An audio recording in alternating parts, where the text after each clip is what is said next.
नमस्कार साथियों, स्वागत है आप सबका। दोस्तों, कल हमने भारतीय क्रांतिकारी से संबंधित जो पिछली प्रतियोगी परीक्षा में आए हुए हैं उनका अध्ययन किया था। आज जो बाकी प्रश्न रह गए थे हमारे, उनका अध्ययन करेंगे। तो प्रश्न आपके सामने प्रस्तुत है। 21 नंबर प्रश्न है, किस वर्ष हिंदुस्तान रिपब्लिकन एसोसिएशन की स्थापना हुई थी? 1920, 1924, 1928 या 1930? हिंदुस्तान रिपब्लिकन एसोसिएशन की स्थापना हुई थी 1924 में। देश में उचित ढंग से क्रांतिकारी आंदोलन का संचालन करने के उद्देश्य से अक्टूबर 1924 में युवा क्रांतिकारियों ने कानपुर में एक सम्मेलन बुलाया। कहाँ बुलाया? कानपुर में एक सम्मेलन बुलाया। हिंदुस्तान रिपब्लिकन एसोसिएशन HRA नामक क्रांतिकारी संगठन की स्थापना की। क्वेश्चन ये भी बन सकता है कि हिंदुस्तान रिपब्लिकन एसोसिएशन की स्थापना कब हुई? ये तो आ ही गया 1924 में, अक्टूबर 1924 में। और कहाँ हुई थी? कानपुर में। तो इसके संस्थापक थे सचिंद्र सान्याल, जो इसके अध्यक्ष थे, राम प्रसाद बिस्मिल, जोगेश चंद्र चटर्जी और चंद्रशेखर आज़ाद, ये इनके संस्थापक थे। अध्यक्ष तो प्रमुखतः पूछा ही जाता है, इनके साथ साथ आप इनका भी ध्यान रखेंगे। राम प्रसाद बिस्मिल, जोगेश चंद्र चटर्जी, चंद्रशेखर आज़ाद, ये भी मुख्य इसके सदस्यों में से थे जो इसके संस्थापककर्ता थे। अगला प्रश्न है, हिंदुस्तान रिपब्लिकन संगठन की स्थापना की गई थी? इलाहाबाद में, कानपुर में, लखनऊ में, नई दिल्ली में? तो कहाँ की गई थी? कानपुर में। कब की गई थी? 1924 में। निम्नलिखित में से कौन हिंदुस्तान रिपब्लिकन एसोसिएशन HRA का सदस्य नहीं था? मैंने आपको ऊपर बताया ही था कि इस तरह से भी प्रश्न आ सकते हैं। भगत सिंह, चंद्रशेखर आज़ाद, राम प्रसाद बिस्मिल और शिव शर्मा। तो इसका राइट आंसर हो जाएगा शिव शर्मा। या ये भी ध्यान रखें, भगत सिंह भी जो है, इनका भी हमें ध्यान रखना है कि भगत सिंह जी भी इस हिंदुस्तान रिपब्लिकन एसोसिएशन में इनके सदस्य थे। ठीक है। और जो नहीं थे वो कौन थे? शिव वर्मा। शिव वर्मा हिंदुस्तान रिपब्लिकन एसोसिएशन के सदस्य नहीं थे। बाद में ये इसके परवर्ती संगठन हिंदुस्तान सोशलिस्ट रिपब्लिकन एसोसिएशन से जुड़े। शेष सभी तीनों भगत सिंह, चंद्रशेखर आज़ाद और राम प्रसाद बिस्मिल HRA के सदस्य रहे थे। शिव वर्मा को लाहौर षड्यंत्र मामले में आजीवन कारावास की सजा हुई थी। ये भी एक प्रमुख जो था षड्यंत्र मामला था, लाहौर षड्यंत्र मामले में शिव शर्मा जी को क्या है कि आजीवन कारावास की सजा हुई थी। ये भी मुख्य इम्पोर्टेंट है। अपनी फांसी से पूर्व निम्नलिखित क्रांतिकारियों में से किस एक ने पीने हेतु दिए गए दूध को अस्वीकार कर दिया और कहा, अब मैं केवल अपनी माँ का दूध लूँगा? नंबर 1 राजगुरु, अशफाक उल्लाह है, राम प्रसाद बिस्मिल या भगत सिंह? इसका आंसर होगा राम प्रसाद बिस्मिल। उन्होंने जो है दूध मतलब जब उनको फांसी दी जानी थी, तब उन्होंने एक गिलास उनको दूध दिया गया था और उन्होंने अस्वीकार कर दिया और ये बोले कि अब मैं केवल अपनी माँ का दूध ही लूँगा। प्रसिद्ध क्रांतिकारी पंडित राम प्रसाद बिस्मिल को फांसी से 2 दिन पहले जब दूध पीने हेतु दिया गया तो इन्होंने अस्वीकार कर दिया और कहा, अब मैं केवल अपनी माँ का दूध लूँगा। पंडित बिस्मिल एक उम्दा शायर भी थे। फांसी के तख्त पर जाने से पहले 19 दिसंबर 1927 को उन्होंने अपना अंतिम शेर पढ़ा था, जो इस प्रकार था, मालिक तेरी रजा रहे और तू ही तू रहे।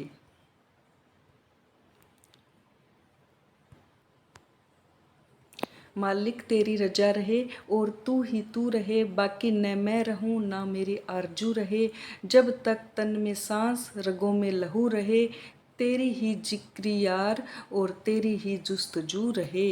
उत्तर प्रदेश लोक सेवा आयोग ने अपने प्रारंभिक उत्तर पत्रक में इस प्रश्न के उत्तर रूप में विकल्प सी को प्रदर्शित किया था, जबकि संशोधित उत्तर पत्रक में इस प्रश्न को विलोपित कर दिया गया था। ये भी आप ध्यान रखेंगे।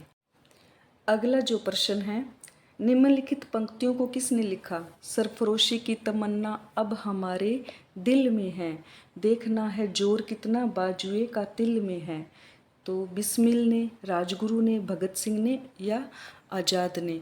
तो ये इसका आंसर हो जाएगा बिस्मिल जी ने। ये एक शायर थे और इन्होंने जो है देशभक्ति संबंधित कई अपनी कविताएं और शेरो शायरियाँ लिखी थी।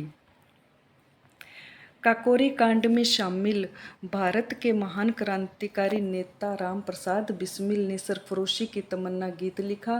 काकोरी कांड में इन्हें गोरखपुर में फांसी दे दी गई। काकोरी कांड को लेकर इनको सजा दी गई थी, फांसी की सजा हुई थी और गोरखपुर में इनको सजा दी गई थी। अगला प्रश्न है, निम्नलिखित में से किसको अंग्रेजी सरकार ने काकोरी षड्यंत्र के मामले में फांसी पर चढ़ा दिया था? हमने ऊपर पढ़ ही लिया था।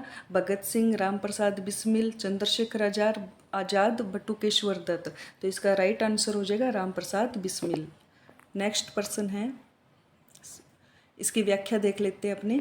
अक्टूबर 1924 में सचिंद्र सान्याल, राम प्रसाद बिस्मिल और चंद्रशेखर आजाद ने कानपुर में क्रांतिकारी संस्था हिंदुस्तान रिपब्लिकन एसोसिएशन की स्थापना की थी। कहाँ की थी? कानपुर में, अक्टूबर 1924 में। और इसके अध्यक्ष थे सचिंदर सान्याल। इस संस्था द्वारा 9 अगस्त 1925 को उत्तर रेलवे के लखनऊ सहारनपुर संभाग के काकोरी नामक स्थान पर 8 down Saharanpur Lucknow passenger train पर डकैती डालकर सरकारी खजाना लूटा गया। यह घटना काकोरी कांड के नाम से प्रसिद्ध हुई, क्योंकि ये काकोरी में ही ये कांड हुआ था, तो इसको नाम दे दिया गया काकोरी कांड। इस कांड में 29 क्रांतिकारियों को गिरफ्तार किया गया, जिसमें राम प्रसाद बिस्मिल, अशफाक उल्लाह, रोशनलाल, राजेंद्र लाहिड़ी को फांसी हुई, जबकि चंद्रशेखर आजाद फरार हो गए। हिंदुस्तान रिपब्लिकन एसोसिएशन के यही एकमात्र सदस्य थे जो कभी पुलिस की गिरफ्त में नहीं आए। चंद्रशेखर आजाद जो है वो इनकी मतलब अंग्रेजों की जो है गिरफ्त में कभी नहीं आए थे। अंत में 27 फरवरी 1931 को इलाहाबाद में अल्फ्रेड पार्क में ये पुलिस मुठभेड़ में मारे गए थे। अल्फ्रेड पार्क में मुठभेड़ हुई थी किसकी? चंद्रशेखर आजाद और पुलिस वालों की, पुलिस यानी ब्रिटिश पुलिस की। नेक्स्ट प्रश्न है, निम्नलिखित में से कौन काकोरी कांड से संबंधित नहीं था? राम प्रसाद बिस्मिल, सूर्य सेन, राजेंद्र लाहिड़ी, अशफाक उल्लाह है। तो इसका सही आंसर हो जाएगा सूर्य सेन। काकोरी कांड से संबंधित कौन कौन थे आपको ये भी ध्यान में रखना है। राम प्रसाद बिस्मिल, राजेंद्र लाहिड़ी, अशफाक उल्लाह है। काकोरी षड्यंत्र केस किस वर्ष में हुआ था? 1920, 1925, 1930 में या 1935 में? तो काकोरी षड्यंत्र हुआ था 1925 में। निम्नलिखित क्रांतिकारियों में से काकोरी षड्यंत्र केस से जुड़ा नहीं है। देखो प्रश्न इसी प्रकार के पूछे जा रहे हैं कि कौन इसमें सम्मिलित था, कौन इसमें सम्मिलित नहीं था। तो ये हमें सारे जो संबंधित मुख्य व्यक्ति हैं उनके नाम हमको याद रखने ही पड़ेंगे। तो यहाँ देखते हैं काकोरी षड्यंत्र केस से जुड़ा कौन नहीं है। राम प्रसाद बिस्मिल, रोशन सिंह, भगत सिंह, अशफाक उल्लाह है। तो यहाँ हो जाएगा भगत सिंह।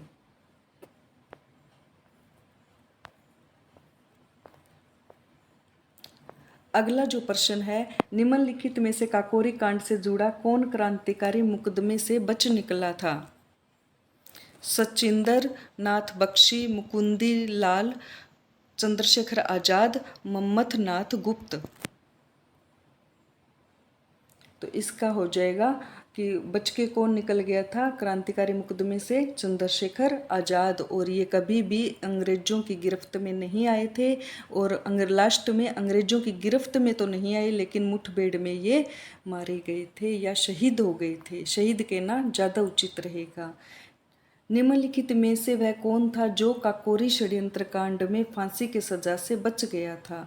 फिर वही प्रश्न आ रहा है घूम फिर के, बार बार जो है जो प्रश्न रिपीट हो रहे हैं, आप उनको इग्नोर नहीं कर सकते। हजारों लाखों विद्यार्थी ऐसी गलती कर देते हैं कि वो सिर्फ पढ़ने पे ध्यान देते हैं। पिछले प्रश्नों का जो पिछले मैटर क्या पढ़ना है और क्या छोड़ना है, अगर ये समझ में आ जाता है तो विद्यार्थी आगे निकल जाता है। लेकिन कुछ होते हैं मेहनत खूब करते हैं, लेकिन उनका जो है उनकी जो मेहनत है वो बेकार चली जाती है, कारण कि उनको ये नहीं पता होता कि पढ़ना क्या है और छोड़ना क्या होता है। तो यहाँ ये होगा कि आपको जो पिछले पेपर है, जो पिछले पेपरों से आपको इसका एक अनुमान हो जाएगा कि क्या पढ़ना है और किस प्रकार पढ़ना है, किस प्रकार के प्रश्न आ रहे हैं, तो आपको ये मोटे रूप से एक अनुमान लग जाएगा। अगर आप ये पिछले प्रश्नों का अध्ययन करके अपना जो व्याख्यात्मक जो आप पढ़ोगे, तो उसमें से आपको यहाँ एक तो यहाँ बेनिफिट मिलेगा कि हमें कितना आ रहा है। दूसरा ये होगा कि आपको ये पता लग जाएगा कि हमें क्या अच्छी चीज़ें पढ़नी है और कितना कचरा जो है वो छोड़ना भी पड़ेगा। तो यहाँ अगला प्रश्न हम देखते हैं, निम्नलिखित में से वह कौन था जो काकोरी षड्यंत्र कांड में फांसी की सजा से बच गया? अशफाक उल्लाह खां, राजेंद्र लाहिड़ी, राम प्रसाद बिस्मिल, चंद्रशेखर आज़ाद। तो यहाँ आपका प्रश्न का आंसर हो जाएगा चंद्रशेखर आज़ाद। तो आज इतना ही, आगे नेक्स्ट वीडियो में मिलेंगे। तब तक के लिए नमस्कार।